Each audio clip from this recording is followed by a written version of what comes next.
बुरा। आइए देखते हैं सेठ करमचंद की कहानी।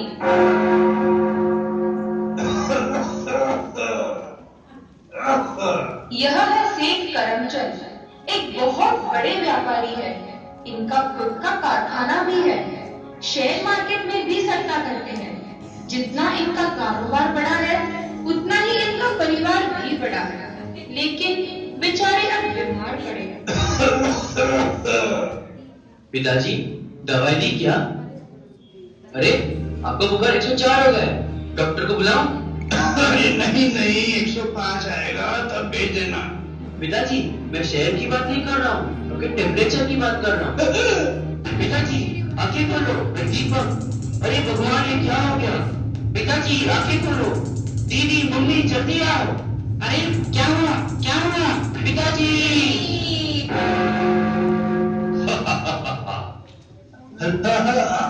आप तो कौन हो और मुझे कहाँ ले जा रहे हो? अरे मुझे नहीं जानते, मौत के बाद कौन कहाँ जाएगा, स्वर्ग या नर्क, इसका फैसला मैं ही तो करता हूँ।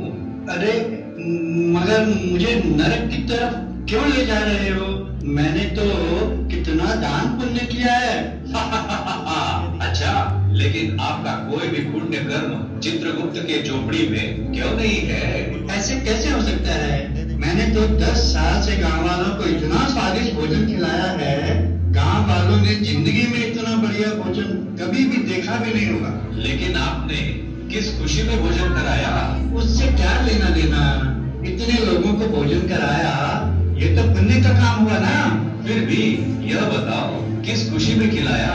महाराज, सेठ करमचंद जी ने 10 साल में 6 शादियां की है और उसी सिलसिले में इन्होंने गांव वालों को भोजन कराया है। क्या 6 शादियां?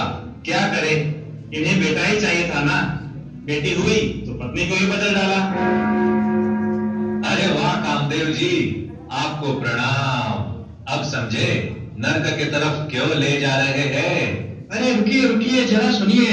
मेरा एक बड़ा कारखाना भी है, उसमें 100 कारीगर काम करते हैं, जिससे उनका परिवार चलता है। यह तो बड़ा ही पुण्य का काम है। लेकिन आप जानना चाहते हो आपके बारे में आपके कारीगर क्या कहते हैं? लो सुन लो। अरे ओ राम, क्या हुआ? इतने दुखी क्यों? नौकरियां तो सलामत है ना? अरे कहा बताई, नौकरियां तो सलामत है। हमारे सेठ जी तो दिन भर चिल्लाते रहते हैं, गालियां भी देते हैं। कितना भी बढ़िया काम करो तो भी गाली भी खाना पड़ता है। हमारी मजबूरी है ना। एक तो पगार भी कम है और ऊपर से सेठ जी की गाली फ्री में। 3 साल से गांव में सूखा पड़ा है ना, खेती भी तो नहीं कर सकते।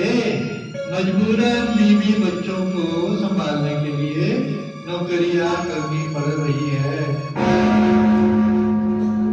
सुना सेठ क्रोध महाधीश, आपके पुण्य की कहानी। ठीक है, इस बात को छोड़ो। मैंने गांव में जो गौशाला बनाई है उसका क्या? ठीक है, यह भी तो पुण्य का काम है।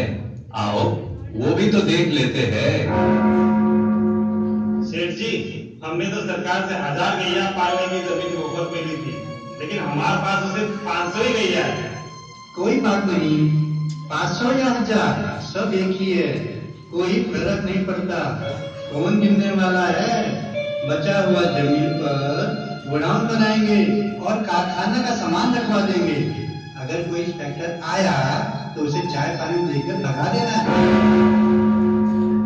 अरे वाह सेठ श्री लोभाधीश, कुछ याद आया? और भी कुछ कहना है? ठीक है, मैंने और भी कितना धर्म का काम किया है। गए साल मैंने स्टूडेंट ऑफ द ईयर के लिए गांव के कॉलेज में एक गोल्ड ट्रॉफी देने का आयोजन किया था। बहुत बढ़िया, तो इस ट्रॉफी की भी गोल्डन कहानी सुनो। प्रिंसिपल महोदया जी कहिए। मैं स्टूडेंट ऑफ द ईयर के लिए कॉलेज में एक गोल्ड ट्रॉफी देना चाहता हूँ और साथ ही अच्छा खासा डोनेशन भी देना चाहता हूँ।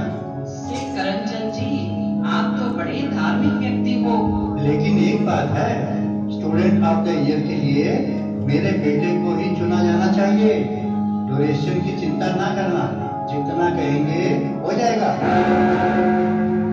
तो मोरेश्वर जी, अब मजा आया क्या? और भी कुछ आपके पुण्य की कहानियां बाकी है?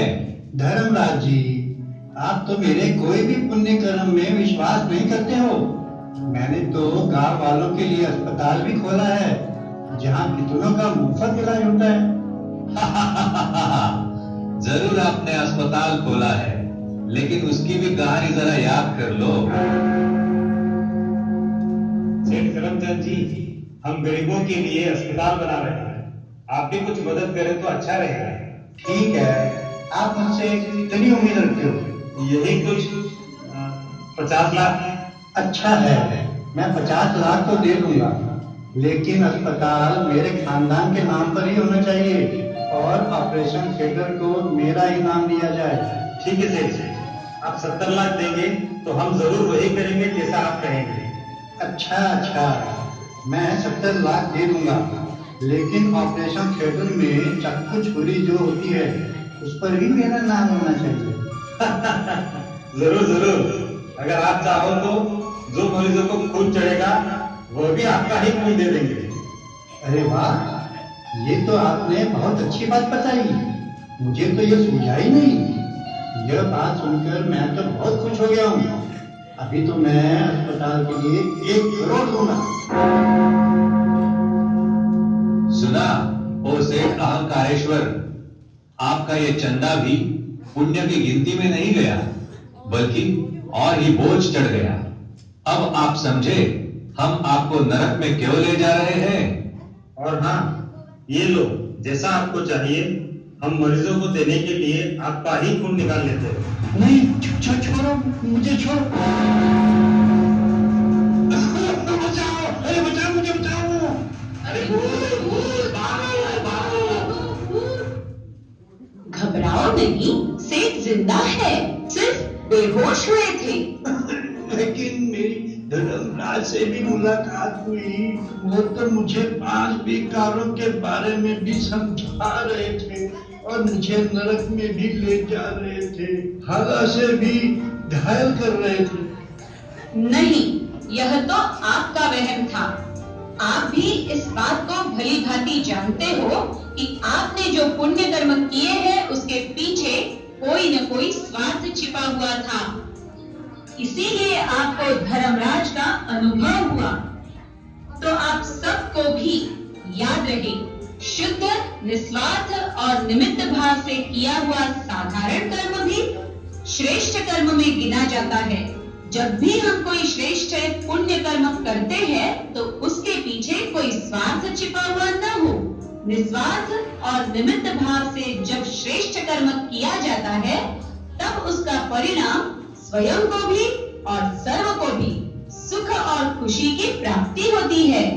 कर्म करो ऐसे भाई, तुम पड़े न फिर पछताना, पड़े न फिर पछताना। कर्म करो ऐसे भाई, तुम पड़े न फिर पछताना, पड़े न फिर पछताना। एक दिन तो धर्मराज को पड़ेगा मुख दिखलाना, पड़ेगा मुख दिखलाना। एक दिन तो धर्मराज को पड़ेगा मुख दिखलाना, पड़ेगा मुख दिखलाना। कर्म कर